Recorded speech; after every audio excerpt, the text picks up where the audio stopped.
tells the officer he's dead in the car as they continued this felony stop. At one point, after all of the boys were out of the car, they asked Officer Chamblee, he testified today, to pray with them for their brother. Oliver told the investigators he heard gunshots, saw a car headed towards his partner, and feared for his partner's life. He then fired 5 shots into the vehicle, hitting Edwards in the head and killing him. Body cam video showed the car driving away from the officers, and Oliver's former partner testified that he never felt he was in danger.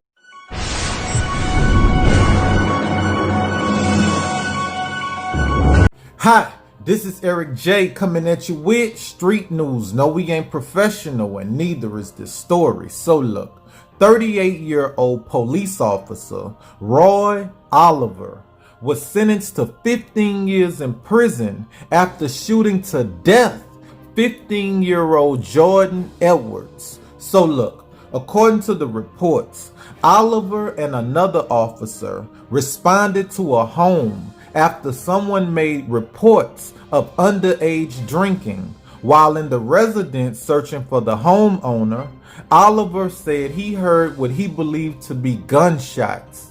So he ran outside to his squad car and grabbed his rifle. 15-year-old Jordan Edwards, who was a freshman in high school, was leaving the party when Officer Oliver opened fire and shot him in the head through the passenger window of a car. When the incident first happened, Oliver said the vehicle Edwards was in was aggressively backing up towards him. However, this was soon disproven when the police body cam video showed the vehicle driving away from him as he fired his weapon. It was later determined that no alcohol was served at the party and no one in the car with Jordan had any weapons. Good morning. Oliver is only the second officer in a decade to be convicted of murder in a police shooting. And when that verdict came down, people in the courtroom, including the Edwards family, could barely contain their emotions. We did it. Yeah. We did it. A visibly emotional Odell Edwards held back tears. The father of 15-year-old Jordan Edwards overwhelmed by the verdict.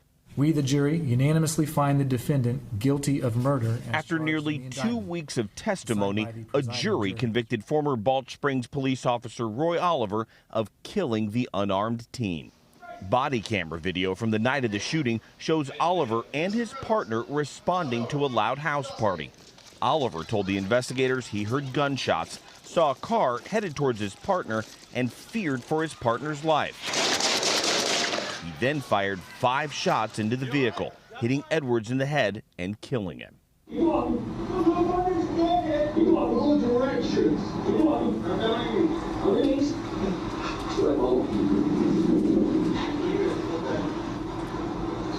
little brother's dead and crossed off the police. Left rear passenger, step out and open the door from the outside. And he's standing there. Step out of the vehicle slowly. He tells the officer he's dead in the car as they continued this felony stop. At one point, after all of the boys were out of the car, they asked Officer Chamblee, he testified today, to pray with them for their brother. But the body cam video showed the car driving away from the officers, and Oliver's former partner testified that he never felt he was in danger. Now I'm going to tell you right now, those jurors are courageous. Jasmine Crockett is an attorney for the Edwards family.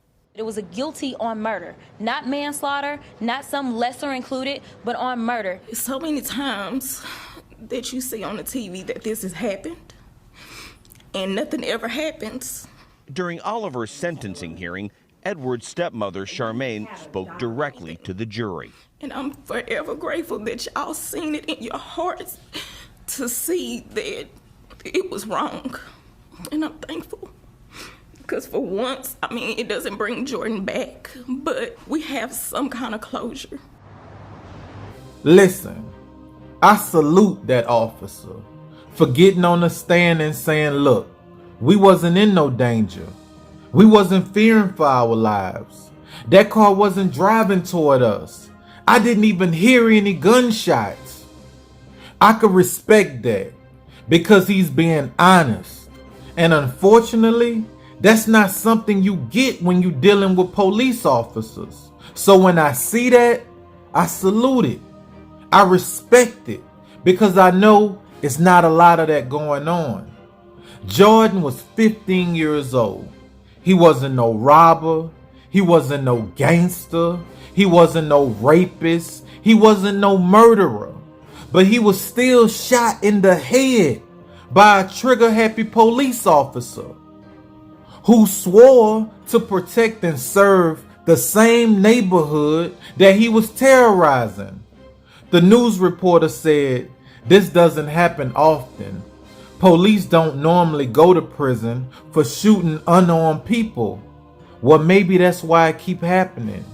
Maybe we should change it.